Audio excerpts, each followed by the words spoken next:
Perdana Menteri Israel Benjamin Netanyahu dilaporkan mengalami keracunan makanan basi pada Minggu 20 Juli 2025. Kabar ini sontak menarik perhatian, mengingat sosok Netanyahu yang tidak pernah lepas dari sorotan baik di kancah internasional maupun di mata rakyatnya sendiri. Akibat keracunan makanan basi, ia batal menghadiri sidang kasus korupsi yang menjeratnya. Sebuah ironi mengingat salah satu masalah terbesar Netanyahu di dalam negeri adalah tudingan korupsi yang terus membayangi kepemimpinannya. Menurut laporan dikutip dari Tribunnews.com pada Selasa 22 Juli 2025, Netanyahu mulai merasakan gejala sakit pada Sabtu 19 Juli 2025 malam waktu setempat.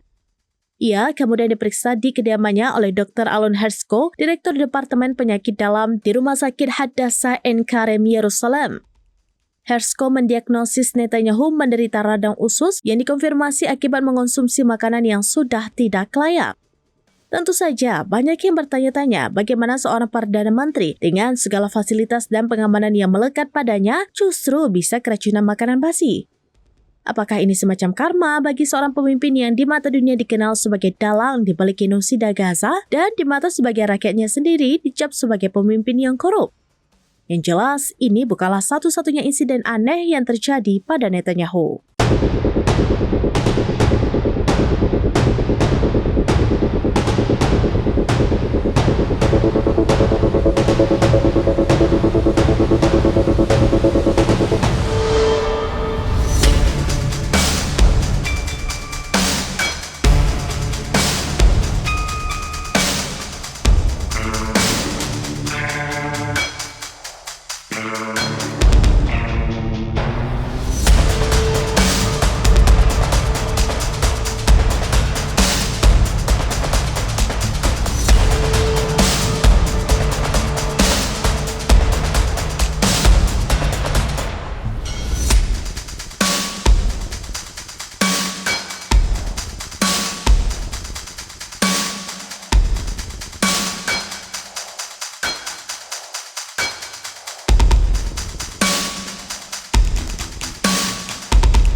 Download Tribun X sekarang, menghadirkan lokal menjadi Indonesia.